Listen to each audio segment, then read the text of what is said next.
Eve, I can't believe you didn't see it coming, Sophia whispered, tears streaming down her face. Dad's been lying to all of us. I stood there, frozen, as my daughter's words sank in. The phone in my hand felt heavy, the dial tone echoing in my ear. I had just overheard my husband, Derek, arranging to move his mother, Martha, into a lavish nearby condo without my knowledge, using our hard-earned savings. For years I had dedicated myself to my family, balancing my work as a nurse with the constant demands and complaints of my overbearing mother-in-law. I thought I was doing the right thing, keeping the peace, but now it seemed like a cruel joke. "Mom, are you okay?" Sophia asked, her voice laced with concern. I forced a smile, trying to reassure her. "I'm fine, honey. Just a little surprised, that's all." But the truth was, I was far from fine. As I went about my daily routine, my mind raced with questions. How long had Derek been planning this? Why didn't he tell me? And most importantly, what else was he hiding? The day dragged on, each minute feeling like an eternity. I mechanically went through the motions at work, my thoughts consumed by the betrayal. As I drove home, I steeled myself for the inevitable confrontation. I found Derek in the living room, casually reading the newspaper as if nothing had happened. Martha sat nearby, a smug smile on her face. "Derek, we need to talk," I said, my voice trembling slightly. He looked up, his expression a mix of surprise and annoyance. "Can it wait, Eve? I'm in the middle of something." "No, it can't wait," I replied, my resolve growing stronger. "I know about the condo, Derek. How could you do this without telling me?" Martha interjected, her voice dripping with false concern. "Eve, dear, it's not a big deal. Derek just wants to make sure I'm comfortable in my golden years." I ignored her, focusing on my husband. "Derek, we're supposed to be a team. You can't just make decisions like this without me." He sighed, folding the newspaper. "Eve, you're overreacting. It's just a little investment, nothing to worry about." "A little investment?" I scoffed. "Derek, that's our savings. We were supposed to use that money for our future, for our children's education." "Don't be so dramatic," Martha chimed in. "Derek knows what he's doing. You should trust him." I felt my blood boil. Trust him? How could I trust a man who went behind my back, who put his mother's desires above our family's welfare? "I can't do this right now," I said, grabbing my purse. "I need some air." I stormed out of the house, my heart pounding in my chest. I drove aimlessly, tears blurring my vision. Before I knew it, I found myself at Aunt Grace's restaurant, the one place where I always felt safe and understood. As I walked in, the familiar scent of home-cooked meals and the warmth of Aunt Grace's smile enveloped me. She took one look at my tear-stained face and ushered me into the back room.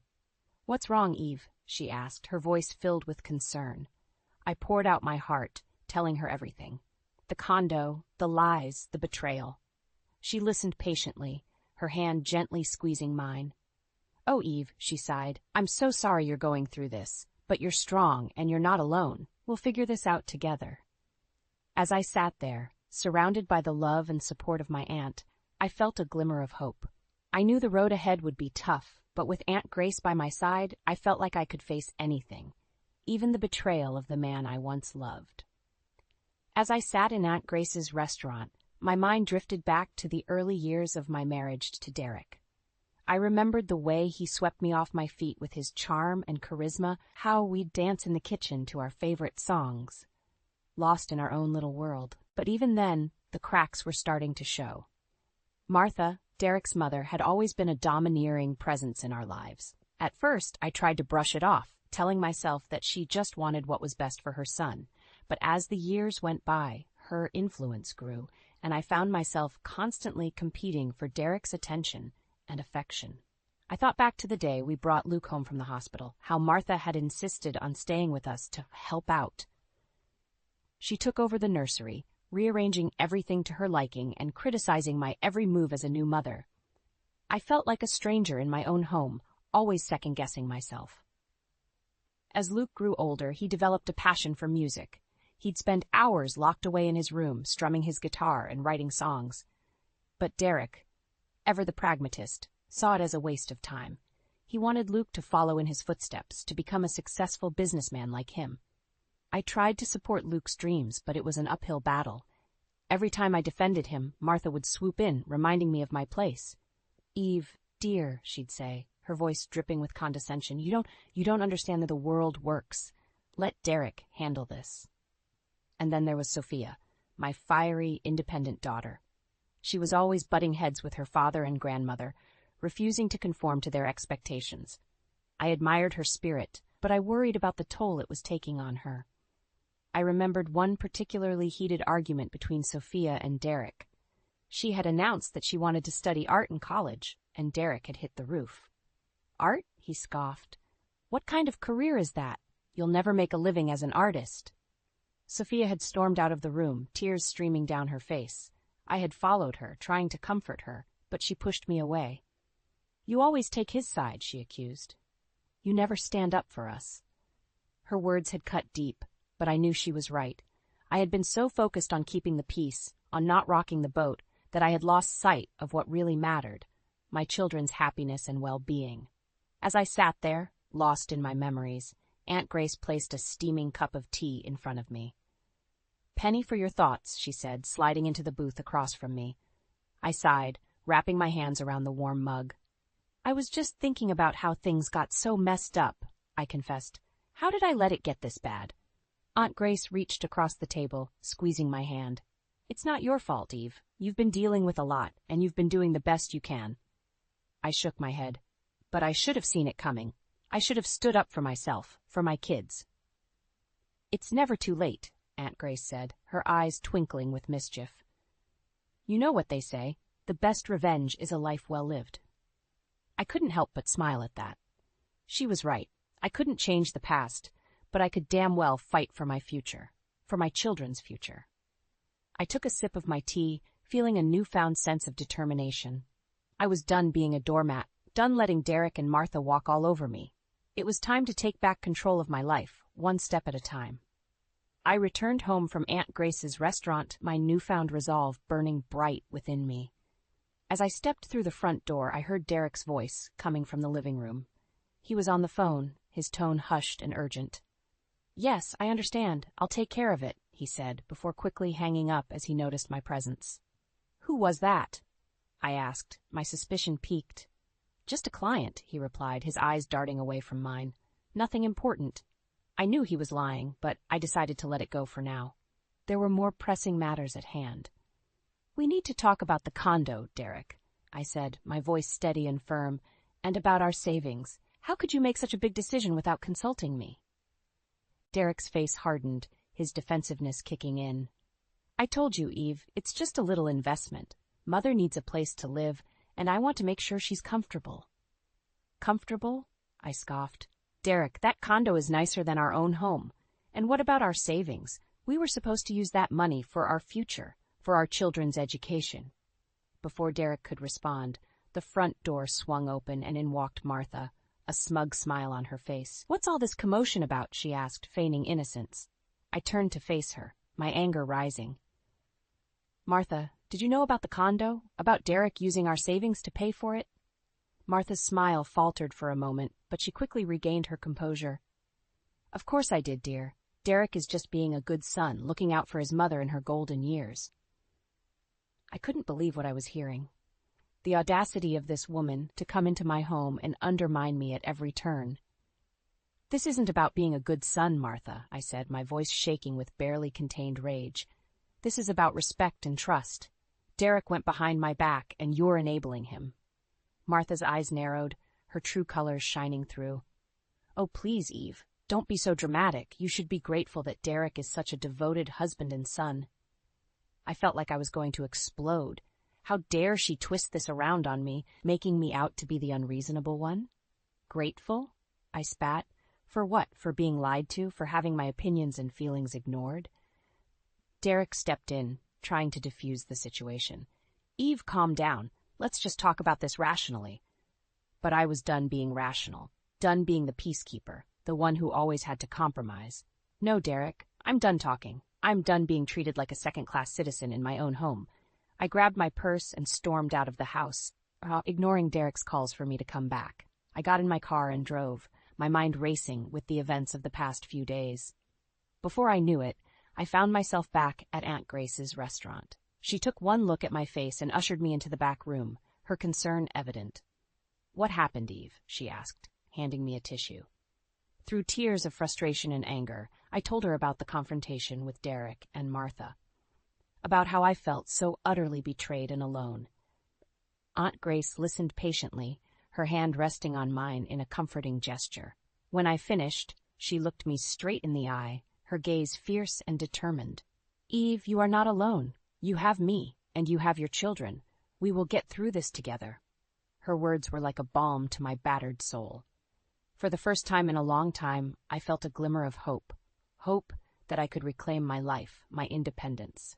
"Thank you, Aunt Grace," I whispered, my voice hoarse with emotion. "I don't know what I would do without you." She smiled, her eyes twinkling with that familiar mischief. "You'd survive, Eve. You're stronger than you know, but I'm glad I can be here for you." As we sat there sipping tea and plotting our next move, I felt a sense of calm wash over me. The road ahead would be tough, but with Aunt Grace by my side, I knew I could face anything, even the betrayal of those I once loved most. In the days following my confrontation with Derek and Martha, the tension at home was palpable. Martha's presence seemed to permeate every corner of the house, her manipulations growing more brazen with each passing day. She would corner me in the kitchen, demanding to know why I wasn't being more supportive of Derek's decision to buy her the condo. "After all he's done for this family, Eve, you should be grateful," she would say, her voice dripping with condescension. I tried to stand my ground, but it was exhausting. Every conversation felt like a battle, and I could feel myself growing weary. Luke and Sophia, bless their hearts, could sense the strain. They started spending more time at home, as if to create a buffer between me and the toxic duo of Derek and Martha. One evening, as we sat around the dinner table, Martha made a snide comment about my cooking. "Really, Eve, I don't know how you manage to make even the simplest dishes so bland." I saw Sophia's eyes flash with anger, and before I could respond, she spoke up. "Grandma, that's not fair. Mom works hard to put food on the table for us every night." Martha scoffed, waving her hand dismissively. "Oh, please. It's not like she has a real job. Being a nurse is hardly rocket science." I felt my blood boil, but before I could say anything, Luke chimed in. "That's enough, Grandma. Mom's job is just as important as anyone else's, and she's damn good at it, too." The pride I felt in that moment was overwhelming. My children, standing up for me, defending me against the very people who were supposed to love and support us. Derek, as usual, remained silent, his eyes fixed on his plate. I could see the tension in his jaw, the way his shoulders hunched as if he were trying to disappear into himself. After dinner, as I was cleaning up the kitchen, Aunt Grace called. I stepped outside, grateful for the reprieve. "How are you holding up, Eve?" she asked, her voice filled with concern. I sighed, leaning against the porch railing. "It's tough, Aunt Grace. Martha is relentless, and Derek just sits there and lets her walk all over me." "I've been thinking," Aunt Grace said, her tone conspiratorial. "What if we came up with a plan to regain control, to show Derek and Martha that you're not just going to sit back and take their abuse?" I felt a flicker of hope ignite within me. "What did you have in mind?" "Well, first things first, we need to secure your financial future. Start setting aside some money. Create a backup plan in case things go south with Derek." I nodded, my mind already racing with possibilities. "And then what?" "Then we start to push back. Subtly at first, but enough to let them know that you're not going to be their doormat anymore." I felt a smile tugging at the corners of my mouth. I liked the sound of that. We talked for a while longer, ironing out the details of our plan. By the time I hung up the phone, I felt a renewed sense of purpose, a glimmer of light at the end of the tunnel. The next morning, I woke up early and headed to the bank. I opened a new account in my name, transferring a portion of my paycheck into it. It wasn't much, but it was a start. As I drove to work, I felt a sense of empowerment wash over me. For the first time in a long time, I felt like I was taking control of my life, my destiny. Martha and Derek may have thought they had me backed into a corner, but they had no idea what I was capable of. With Aunt Grace's help and the support of my children, I was ready to fight back. And fight back I would, no matter what it took. They had underestimated me for far too long, and now it was time to show them just how strong Evelyn Carter could be. With Aunt Grace's guidance, I began to redirect funds into my secret account. a little at a time so as not to raise suspicion.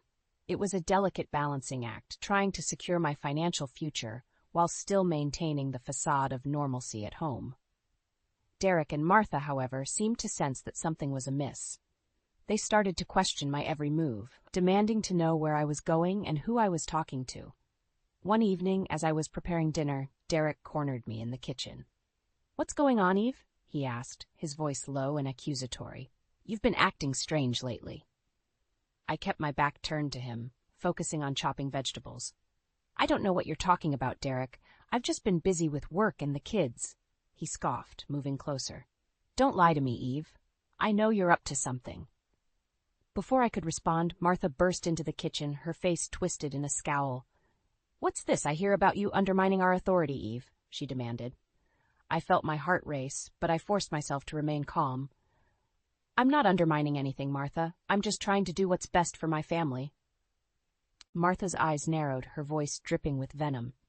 "Your family? This is my family, Eve, and you'd do well to remember that." I opened my mouth to retort, but Luke and Sophia chose that moment to enter the kitchen, their faces etched with concern. "What's going on?" Sophia asked, her eyes darting between me and Martha. Derek stepped forward, his voice smooth and reassuring. "Nothing, sweetheart, just a little misunderstanding." But Sophia wasn't buying it. She looked at me, her eyes pleading. "Mom, what's really going on?" I hesitated, torn between my desire to protect my children and my need for their support. But before I could speak, Martha interjected. "Your mother is just being difficult, as usual," she said, her tone dismissive. "Now why don't you two run along and let the adults handle this?" Luke's jaw clenched, his eyes flashing with anger. "No, Grandma. We're not going anywhere. If something's going on with Mom, we have a right to know." I felt a surge of pride and love for my children, their loyalty and strength shining through in that moment. Taking a deep breath, I turned to face Derek and Martha. "You want to know what's going on? Fine, I'll tell you." I proceeded to lay out everything, from the secret condo purchase to the depleted savings account. I told them about my plan to protect myself and my children, about the secret account I had been building with Aunt Grace's help. As I spoke, I could see the shock and anger on Derek's face, the indignation on Martha's. But I didn't back down, not this time. "I'm done being your doormat," I said, my voice steady and strong.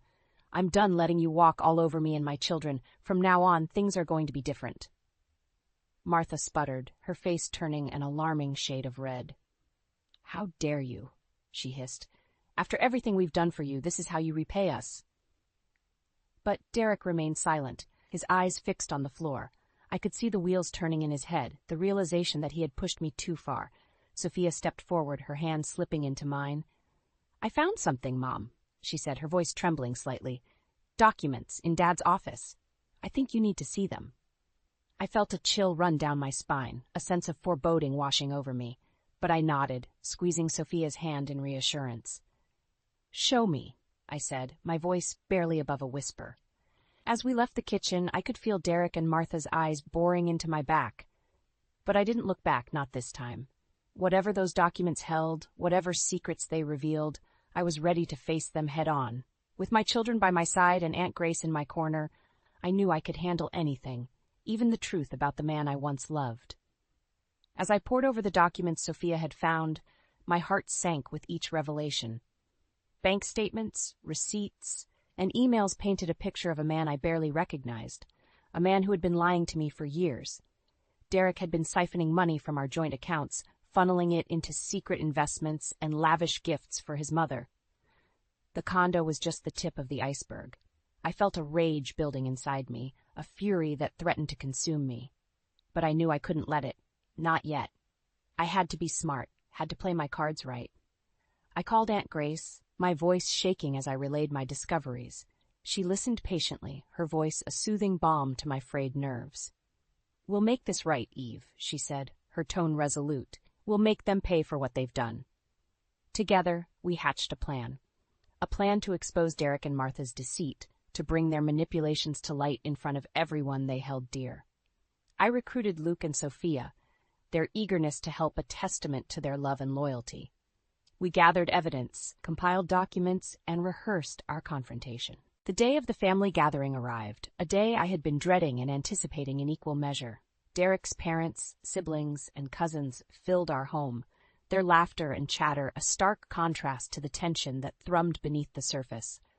I watched as Derek and Martha worked the room, their smiles wide and their words honeyed. They were the picture of the perfect family, the doting son and the loving mother. But I knew the truth, and it was time everyone else did too.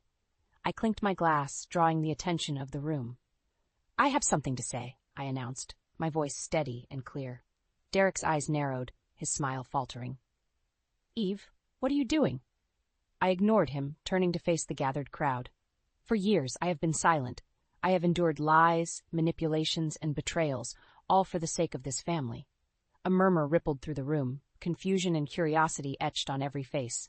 "But no more," I continued, my voice growing stronger. "Today I am breaking my silence. Today I am exposing the truth about the man you all think you know." With that, I began to lay out the evidence. Bank statements, emails, receipts, each one a damning indictment of Derek's deceit.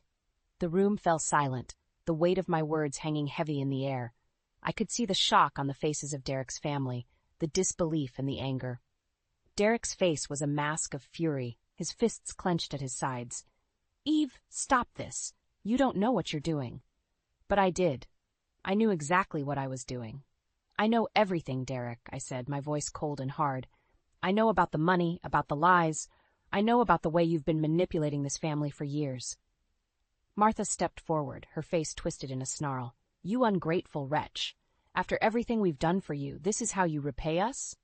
But her words fell on deaf ears. The crowd had turned on them, their faces etched with disgust and betrayal. Derek's brother stepped forward, his voice shaking with anger. "Is this true, Derek? Have you been stealing from your own family?" Derek's silence was all the answer they needed. The room erupted in chaos, voices raised in anger and accusations flying. I watched as Derek's carefully crafted facade crumbled, as the truth of his actions was laid bare for all to see. And in that moment, I felt a sense of triumph, a sense of vindication. I had done it. I had exposed the lies, had brought the truth to light. But even as I reveled in my victory, I knew that the road ahead would not be easy. Derek and Martha would not go down without a fight, and I had to be ready. But with Luke and Sophia by my side, and Aunt Grace in my corner, I knew I could face whatever lay ahead. I was done being a victim, done being a pawn in their games. From now on, I was the one in control, and heaven help anyone who tried to stand in my way. In the aftermath of the family gathering, Derek was a man on a mission. He was determined to salvage his reputation, to paint me as the villain in this sordid tale. He called his family members, spinning tales of my supposed instability, my jealousy and paranoia. He even went so far as to suggest that I had fabricated the evidence, that I was simply out to destroy him. But his words fell on deaf ears. The truth was out there, and no amount of smooth talking could erase the facts. Martha, too, tried her hand at manipulation. She cornered Luke and Sophia, attempting to poison them against me with her honeyed words and crocodile tears. "Your mother is just confused, darlings," she cooed, her voice dripping with false concern. "She doesn't understand the sacrifices your father has made for this family." But Luke and Sophia were not so easily swayed. They had seen the evidence, had heard the truth from my own lips. They stood firm in their support of me, their loyalty unwavering. As the days turned into weeks, I watched as Derek and Martha's influence waned. Their once tight grip on the family was slipping, their power diminishing with each passing day. I knew that it was time for me to make my move, to seize control of my own destiny once and for all. I called Aunt Grace, my voice trembling with a mix of excitement and trepidation. "I'm ready," I said, my words heavy with meaning. She understood immediately, her voice warm with pride. "I knew you would be, Eve. You're stronger than you know." Together we began to plan for my new beginning. We pored over budgets and bank statements, mapping out a path to financial independence. I started squirreling away money, building a nest egg that would allow me to start fresh, free from Derek's control. I even began to look at apartments, dreaming of a space that would be all my own. But even as I planned for my future, I knew that I couldn't do it alone. I needed my children by my side, needed their love and support to carry me through. I sat them down one evening, my heart in my throat as I explained my plans. I told them of my desire to start over, to build a life that was free from the toxicity and manipulation that had plagued us for so long. To my surprise and relief, they were fully on board. Luke and Sophia pledged their support, their eyes shining with pride and determination. "We're with you, Mom," Sophia said, her voice fierce with conviction. "Every step of the way." Luke nodded, his jaw set with resolve. "We'll make this work, Mom. We'll build a new life, a better life." I felt tears prick at the corners of my eyes, my heart swelling with love and gratitude. I had always known that my children were my greatest blessing, but in that moment I realized just how truly lucky I was. As the weeks turned into months, I watched as my plan began to take shape. I found a small but cozy apartment, signed a lease, and began to pack up my belongings. Derek and Martha, of course, tried to stop me. They threatened and cajoled, pleaded and demanded, but I held firm, my resolve unshakable. "I'm done, Derek," I said, my voice calm and steady. "I'm done with the lies, the manipulation, the deceit. I'm ready to start over, to build a life that is truly my own." He stared at me, his eyes wide with disbelief. "You can't do this, Eve. You need me. You need us." But I shook my head, a small smile playing at the corners of my lips. "No, Derek, I don't need you. I never did." And with that, I walked out the door, my head held high and my heart full of hope. I knew that the road ahead would not be easy, that there would be challenges and obstacles to overcome. But I also knew that I was ready, that I was strong enough to face whatever lay ahead. With my children by my side and Aunt Grace in my corner, I knew that I could do anything. I was ready to start my new beginning, to build a life that was truly my own. And nothing, not even the ghosts of my past, could stop me now. Months had passed since I walked out of my old life and into my new beginning. The journey had been challenging, filled with ups and downs, but I had emerged stronger, more resilient than ever before. With the help of Aunt Grace and my children, I had built a life that was truly my own. I was financially stable, emotionally grounded, and surrounded by love and support. My new apartment had become a haven, a place where I could be myself without fear of judgment or manipulation. Luke and Sophia visited often, filling the space with laughter and warmth. We would gather around the kitchen table, sharing meals and stories, making new memories to replace the painful ones of the past. Aunt Grace would join us, her presence a constant reminder of the love and strength that had carried me through my darkest days. Even my work had taken on new meaning. I threw myself into my nursing career, finding fulfillment in the care and compassion I could offer to my patients. It was a reminder that I had value, that I could make a difference in the world. As for Derek and Martha, they had become distant figures in our lives. Derek had moved out of the family home, taking up residence in the very condo he had bought for his mother. Martha, too, had retreated, her once formidable presence diminished in the wake of the scandal. I heard whispers of their attempts to rebuild their reputations, to paint themselves as the victims in this sordid tale. But I paid them no mind. I had learned the hard way that their words were nothing more than empty promises, their actions driven by selfish desires. Instead, I focused on my own growth, on the relationships that truly mattered. Aunt Grace's restaurant had become a second home, a place where I could always find a listening ear and a warm meal. We would sit together in the quiet hours after closing, sipping tea and talking about everything and nothing. She would offer advice and encouragement, her wisdom a guiding light in my journey of self-discovery. And then there were my children, my pride and joy. Luke had finally found the courage to pursue his music, his passion and talent shining through in every note he played. Sophia, too, had blossomed, her once rebellious spirit channeled into a fierce determination to succeed on her own terms. Together we were building a new legacy, one based on love, honesty, and mutual respect. We were a family, not by blood, but by choice, bound together by the unbreakable bonds of shared experience and unwavering support. As I sat in my cozy living room, surrounded by the warmth and laughter of my loved ones, I couldn't help but reflect on the journey that had brought me to this moment. It had been a long and winding road, filled with pain and heartache, but also with moments of joy and triumph. I had learned that true strength came from within, that I was capable of overcoming even the darkest of challenges. I had learned that family was not defined by blood, but by the love and loyalty we showed one another. And most importantly, I had learned that happiness was not something that could be given or taken away by others. It was something that I had to create for myself through the choices I made and the people I surrounded myself with. As I looked around at the faces of my loved ones, I felt a sense of peace wash over me. I knew that there would be more challenges ahead, more obstacles to overcome. But I also knew that I was ready, that I had the strength and the support to face whatever lay ahead. I was Evelyn Carter, a survivor, a fighter, a woman who had risen from the ashes of betrayal and manipulation to build a life that was truly her own. And nothing, not even the ghosts of my past, could take that away from me. I stared at the rumpled sheets, a knot forming in my throat as the truth sank in. The lingering scent of sweat and sex hung heavy in the air, a cruel mockery of the life I thought I had. How could he? How could she? Cynthia.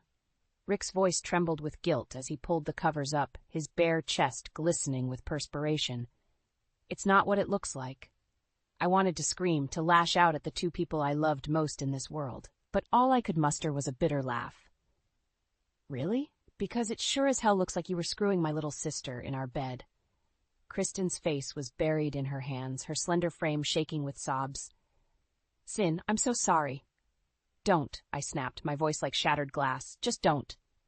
Rick reached for me, his expression a mask of desperation. Baby, please, let me explain. I recoiled from his touch, bile rising in my throat. Explain what? That you betrayed me with the one person I should have been able to trust above all others? That you turned our home, our marriage, into a cheap motel room tryst? It was a mistake, he pleaded, tears welling in his eyes. A horrible, stupid mistake. It'll never happen again, I swear. I barked out a harsh laugh, raking my fingers through my hair. You're damn right it won't, because we're done, Rick. Over. I want you both out of my house by tomorrow night. Sin, no, Kristen cried, clutching the sheets to her naked body. Please, we never meant to hurt you. Well, you did. The anguish lanced through me like a white-hot blade. You betrayed me in the worst possible way, and I'll never be able to look at either of you the same again. Rick reached for me again, but I shoved him away, my anger and hurt overriding any lingering love. Don't touch me. Just get your things and go. We're through. As I stormed out, the enormity of what had happened threatened to crush me. My life, my family, everything I held dear, shattered in an instant by the two people I trusted most. The incessant knocking at my door wouldn't stop. I knew it was Rick, begging for another chance like he had been all week. Part of me wanted to ignore him, to shut out his pleas and hollow promises. But a larger part, the part that still foolishly clung to the memories of happier times, compelled me to answer. What do you want, Rick?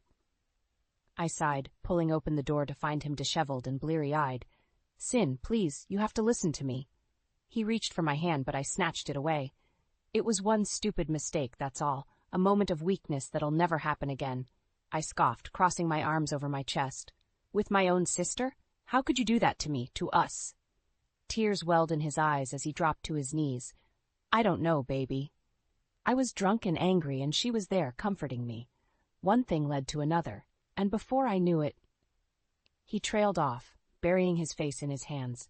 God, I'm so sorry. You have to believe me. For a moment, a fleeting moment, I almost did believe him.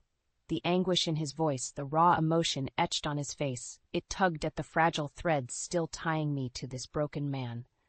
But then the image of them tangled together, naked and sweating, flashed before my eyes, and a fresh wave of rage washed over me. Get up, I spat, pulling him to his feet with surprising strength. Get up and look me in the eye when you're begging for another chance you don't deserve. His eyes were wild, desperate. Sin, I love you. What we have had, it's real. Don't throw it all away because of one horrible lapse in judgment. One lapse? I shook my head in disbelief. Rick, you slept with my baby sister, in our marriage bed. How can I ever trust you again after that kind of betrayal? You can, he insisted, grasping my shoulders. I'll do anything, anything at all to prove myself to you. Just say you'll give me another shot. For a long moment, I searched his eyes for any hint of the man I fell in love with all those years ago. The man who held my hand on our first date, who cried tears of joy when I walked down the aisle, who promised to love and cherish me until the end of our days, but all I saw was a broken shell, a man hollowed out by his own selfish lies and infidelity. "No," I said, my voice quiet but firm. "It's over, Rick. The papers will be filed in the morning." As I shut the door, blocking out his anguished wails, I felt something inside me harden. He made his choice when he betrayed me so completely. And now it was my turn to choose, to fight for what was left of my life and my dignity. No matter how much it hurt. The cramped bathroom felt suffocating as I stared at the 2 pink lines glaring back at me. Pregnant. Of all the twists this nightmare could have taken, I never expected this. A harsh laugh escaped my lips as I sank to the cold tile floor, my back against the wall. Of course I would be pregnant with Rick's child in the midst of his affair with Kristen. The universe had quite the cruel sense of irony. Part of me wanted to grab the test and hurl it across the room, to scream and rage against this latest cosmic injustice. But a larger part felt an overwhelming sense of calm wash over me. This baby, innocent and pure, was the one good thing to come from the ashes of my marriage. My child. Mine alone to love and cherish, free from the stain of their father's betrayal. The decision was made before I could second-guess it. I would keep this baby and raise it on my own if I had to. Rick didn't deserve to be part of its life, not after what he'd done. The buzz of my phone shook me from my reverie. Kristen's name flashed across the screen, no doubt another tortured plea for forgiveness to join the dozens already clogging my voicemail. With a surge of anger, I hurled the phone against the wall, watching it shatter into pieces. "Sin?" Rick's muffled voice came through the door. "Everything okay in there?" I almost laughed at the absurdity of his question, as if anything could ever be okay between us again. "I'm pregnant," I called out, my voice eerily calm. "The test just confirmed it." There was a long pause before he responded. Are you sure it's mine?" White-hot rage lanced through me at his implication. "Of course it's yours, you son of a bitch," I roared, leaping to my feet. Who else's would it be? The door flew open, and he stood there, hands raised in surrender. "Sin, I didn't mean it like that. I need to know for sure." "Well, you can be damn sure," I spat, shoving past him into the bedroom. "I haven't been with anyone else, unlike you." He flinched at the venom in my words, but pressed on. Okay, I believe you. Just please let me be a part of this baby's life." I whirled on him, eyes blazing with fury. "After what you did? After destroying everything we built together by screwing my own sister? You don't get that right, Rick. Not anymore." His face crumpled in anguish. "Sin, please, I'm begging you, that baby, it's all I have left now." "No," I said, my voice hardening to steel. "You made your choices, just like I'm making mine. And I choose to raise this child away from the toxicity of your lies and betrayal. We're through." As the tears streamed down his cheeks, I felt something inside me finally break free. The naive, love-struck girl who thought her fairy tale would last forever. In her place stood a woman reborn, hardened by the cruelest of life's realities, yet stronger for having survived it. I was done being the victim. From now on, I would be the author of my own destiny, and Rick would play no part in it. The baby kicked insistently, as if sensing the tension radiating off me. I rubbed my swollen belly, trying in vain to soothe the life growing inside me, a life that would soon be thrust into the chaos of my crumbling world. "You can't be serious, Cynthia." Rick's voice was laced with disbelief and more than a hint of anger. "Asking for that much in the settlement is highway robbery." I met his gaze levelly, my jaw set. "I'm deadly serious. After what you put me through, I deserve every penny." He raked his fingers through his thinning hair, pacing the length of the lawyer's office. "But that amount, it'll leave me with next to nothing to start over with. Where's the fairness in that?" A harsh laugh escaped my lips. "Fairness? You want to talk to me about fairness after you cheated on me with my own flesh and blood?" I leaned forward, my eyes boring into his. "I bent over backwards to make our marriage work, to build a life with you. And you threw it all away for what? A cheap thrill with my baby sister?" Rick flinched as if I'd struck him. Good. I wanted my words to cut deep, to make him feel even an ounce of the pain he'd inflicted on me. "Sin, please." He dropped to his knees in front of me, clasping my hands in his clammy grip. "I was a fool, an absolute idiot, but you have to believe I never meant to hurt you like this. I love you more than anything." I snatched my hands away, bile rising in my throat. Save it for someone who still believes your lies, Rick. I'm through being made a fool of. His face crumpled, the mask of the repentant husband slipping. So that's it, then? You're just going to take me for everything I've got and leave me destitute? I'm taking what I deserve, I shot back, rising to my feet with effort. A chance to get back on my feet and provide for this baby without having to rely on you for a damn thing. Rick's eyes narrowed to slits. You're making a huge mistake here, Cynthia. Don't think for a second the courts will side with you over this. I matched his glare with one of my own. I have a pretty strong case, as I recall. A cheating husband who lied and betrayed his heavily pregnant wife in the worst way imaginable. I shook my head slowly. I like my chances just fine, thanks. As I turned to leave, the fight seeming to drain from Rick's body, a tiny voice inside whispered that maybe I was going too far, that the settlement figure I'd named was perhaps too steep, too vengeful. But another voice, louder and more insistent, drowned it out. This was what he deserved, I told myself, the consequences of his unforgivable actions. If it broke him, so be it. He'd brought it on himself. He didn't get to play the victim. Not this time. Not after everything he'd taken from me. The pounding on my door was incessant, jarring me from the first decent sleep I'd gotten in weeks. I knew without looking who it would be, the same person who had shattered what little peace remained in my life.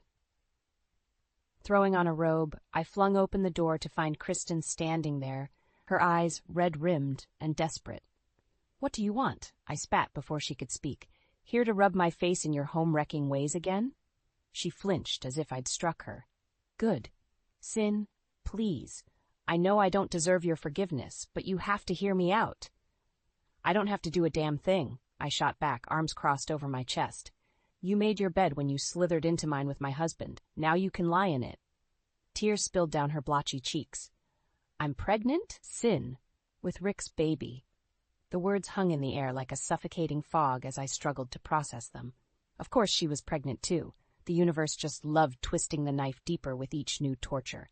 Well, isn't that just perfect? I laughed bitterly. The two lying, cheating snakes get to play family while I raise my child alone. How storybook of you both. No. She reached for me, but I jerked away. "No, Sin, you don't understand. I need your help." I stared at her incredulously. "My help? After you stabbed me in the back in the worst way imaginable, what makes you think I'd lift a finger to help you?" Kristen's eyes were wild, pleading.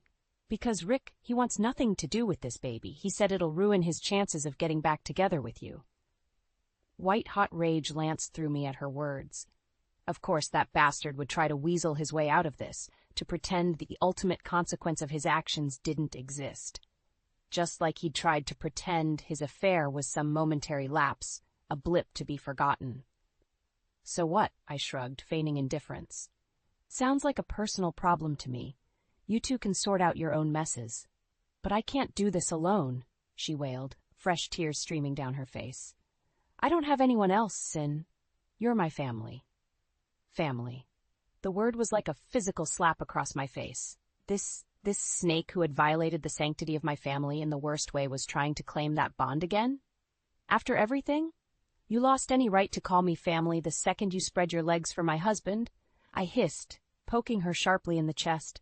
As far as I'm concerned, you're just the worthless homewrecker he stepped out with, nothing more. Her face crumpled in anguish, but I was beyond caring. Let her feel the slightest fraction of the pain she'd inflicted upon me. It was the least she deserved. Now get off my porch, I said, my voice dangerously low, and if I ever see your face again, I can't be held responsible for what I might do. As she turned and fled, I slammed the door behind her, the sound echoing through the hall like a gunshot. My hands were shaking, every muscle taut, as the weight of her words finally hit me. Rick was going to be a father again, with her. The idea was like acid burning through my veins. If he thought for 1 second that he could just walk away from this, from them, he had another thing coming. I would make sure he paid for this latest betrayal, if it was the last thing I ever did.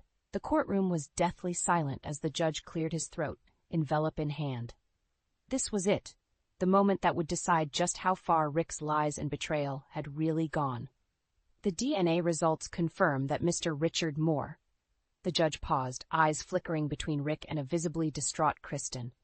Is not the biological father of the child Miss Randall is carrying. A collective gasp rippled through the gallery, but I remained motionless, utterly unsurprised. Of course he wasn't the father, just another lie in the tangled web he'd spun. Rick, however, looked as though he'd been struck. What? That's impossible. She said. Liar! Kristen screeched, rounding on him with balled fists. You lied to me, you bastard. Told me it was yours, so I'd leave Sin alone. I watched impassively as the court officers struggled to restrain her, something like pity stirring in my chest. She was just another of his victims. Really, a fool led astray by his silver tongue. The judge pounded his gavel, restoring order. If we could return to the matter at hand. His steely gaze fell on Rick. Mr. Moore, you'd also be wise to take this opportunity to revise the financial statements you submitted during these proceedings. A bead of sweat trickled down Rick's brow as he tugged at his collar. I'm not sure what you mean, Your Honor. Oh, I think you know exactly what I mean. The judge's tone brooked no argument. The tax documents and income statements we subpoenaed paint a very different picture than what you originally claimed. My head whipped around as I studied Rick's ashen face. He couldn't have, could he? Not after everything. But his silence, his refusal to meet my eyes, spoke volumes. You lied. The words slipped out in a hoarse whisper. You lied about your finances, too, to try and cheat me out of what I deserved. Rick opened his mouth, then closed it, shaking his head slowly. In that moment, I saw him for what he truly was, a sniveling coward who would do or say anything to save his own skin. My heart twisted violently in my chest. The judge fixed him with a withering stare.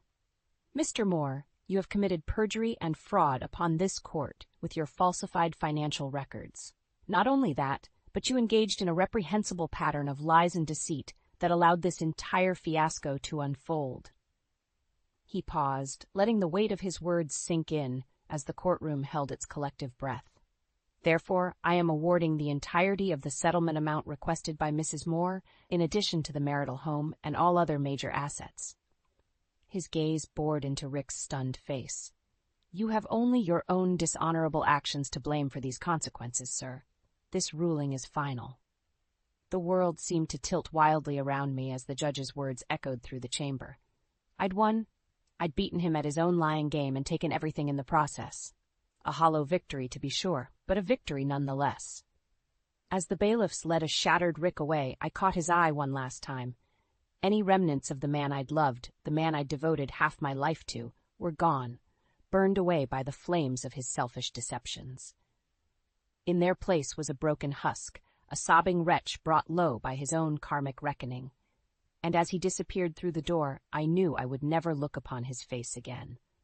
The spacious home felt cavernous and empty as I wandered its halls, my son Jacob babbling happily in my arms. This place, which had once represented the life Rick and I strived to build together, now stood as a monument to his failures. Every gleaming surface, every expensive furnishing, had been bought with the hard-earned money he tried so desperately to keep from me. The money that was rightfully mine after his countless lies and betrayals. A hollow victory, to be sure, but a victory nonetheless. Jacob's tiny hands patted my cheeks, drawing my attention back to his cherubic face. In that moment, watching his bright eyes crinkle with laughter, I knew I had made the right choice. This house, this life I was building from the ashes, was all for him now. Rick was merely a speck in the rearview mirror, a crucial step on the journey that led me here, but no longer a presence in our lives. I had survived his deceit and emerged stronger, more resilient than I could have imagined. The buzzer rang, shattering the moment's peace. Shifting Jacob to my hip, I made my way to the intercom, the voice identification system cheerily announcing, "Kristen Randall at the gate." I froze, hot anger lancing through me. The audacity of that snake, showing her face here after everything she'd done. I should have known better than to expect her to slink back into the hole she'd crawled out of. "Ma'am?" The AI's chipper voice piped up again. "Shall I admit the visitor or send them away?" Jaw clenched, I stabbed the comm button. "What do you want, Kristen? Here to try and weasel your way back into my good graces again?" There was a pause, then a tremulous sigh. "Sin, please. I know I'm the last person you want to see right now, But I really need your help. I barked out a harsh laugh. My help? After you slept with my husband and tried to trap him with a baby that wasn't even his? You've got one hell of a nerve showing up here. I know. Her voice cracked with desperation. Believe me, I know how badly I've messed up, how much I've hurt you. But Sin, I'm homeless. I've got nowhere else to go. The words hung in the air, deflating my anger for just a moment. As much as I despised her for her actions, she was still my sister, my blood. Could I really turn her away to fend for herself? Jacob gurgled softly, nuzzling my neck, and my resolve hardened once more. She might share my DNA, but she had long since forfeited the honor of being treated like family. That's not my problem, I said, coldness seeping into my tone. You made your bed when you betrayed me in the worst way. Now you can lie in it. Sin, wait, her voice was thick with panic. I'm pregnant! For real this time! I can't raise this baby on the streets, please! I recoiled as if struck, bile rising in my throat. Of course, she would stoop to that level of deception again, using an innocent child as a pawn in her twisted mind games. Save your lies, Kristen, I spat, fighting to keep my voice steady. I don't have anything left to give you. No money, no shelter, no help. You're on your own. As her muffled sobs faded, I slumped against the wall, cradling Jacob close. In that moment, I pitied her even as I reviled her very existence, for she was well and truly alone in this world of her own making. But not me. Never again. I had my son, my beautiful reason for persevering through all the darkness. And as long as he was by my side, I knew I could overcome any challenge, any deception. Rick's betrayal may have tried to break me, but it had also remade me into a fiercer, more uncompromising version of myself, one that would never let anyone jeopardize the life I was building for me and my child. Not Kristen, not Rick himself, no one. The sun-dappled park was alive with the sounds of children at play, their laughter ringing out across the vibrant green expanse. I smiled as Jacob raced ahead of me, his tiny legs pumping furiously as he chased after a kaleidoscope of bubbles. So much had changed in the 5 years since that fateful night, the one that shattered my world and set me on this new path as a single mother. Yet watching my son's face light up with unbridled joy, I knew all the pain and heartache had been worth it 1,000 times over. Mommy, look how high I can swing! Jacob's excited voice drew my gaze to the playground, where he was launching himself into the air with reckless abandon. Chuckling, I made my way over, ready to rein in his antics before he gave himself a concussion. All right, little daredevil, let's take it down a notch before you. The words caught in my throat as my eyes landed on a hunched, disheveled figure sitting alone on a nearby bench. Even from a distance, the stringy hair, sallow complexion, and haunted eyes were instantly recognizable. Rick. A lead weight formed in the pit of my stomach as Jacob continued playing, oblivious to the ghost from our past. Part of me wanted to grab his hand and flee, to shield him from the man who had put us through so much pain and anguish. But another part, the part that had grown stronger and more resilient with each passing year, felt something else stirring inside me. Not anger, nor hatred, but pity. Steeling myself, I made my way towards the bench, my heart pounding in my ears. Up close, the toll of Rick's lies and deceptions was even more stark. His clothes hung loosely, his face etched with lines that made him appear decades older than his years. Well, I said softly, watching as his head snapped up in shock. If it isn't the master of deception himself, fancy meeting you here. Rick's eyes widened as he took me in, his hands visibly trembling. See? Cynthia? Is that really you? In the flesh, I gestured vaguely at his haggard appearance. Looks like the last few years haven't been too kind to you, Rick? He flinched as though I'd struck him, turning his gaze downward in shame. Yeah, well, I guess that's what happens when you lose everything due to your own stupidity. An uncomfortable silence stretched between us, punctuated only by Jacob's peals of laughter in the distance. Part of me felt a twisted sense of satisfaction at seeing the great lie spinner brought so low, but the larger part simply felt sadness. For the broken man before me, and for the bright future we had once dreamed of building together. You know, I said at last, for what it's worth, I did love you once, with everything I had. Rick's shoulders slumped as he nodded jerkily. I know, believe me, I know, and not a day goes by that I don't regret throwing that all away. Well, Regrets won't change the past. I shrugged, turning to watch Jacob scramble up the slide. All we can do is try to learn from our mistakes and do better going forward. As if sensing the weight of our conversation, Jacob raced over and flung himself into my arms, his bright eyes shining with adoration. In that moment, I knew I had all the love and joy I would ever need right here. "Who's this, Mommy?" he asked innocently, pointing at Rick. I opened my mouth, 1,000 bitter recriminations rising to my lips. But one look at my son's cherubic face, and I realized Rick's deceptions were in the past. The struggles he had put us through had only served to make me stronger, more resilient, more able to cherish the family I had fought so hard to build. "No one important, baby," I murmured, kissing Jacob's brow. "Just a ghost letting go of its chains. Let's go get some ice cream." As we turned and walked away, leaving Rick to watch with slumped shoulders, I felt a profound sense of peace wash over me. His mistakes, his lies, they no longer had any power over me or my life. I was free to love, to laugh, to live my life on my own terms, and in that moment, nothing else mattered.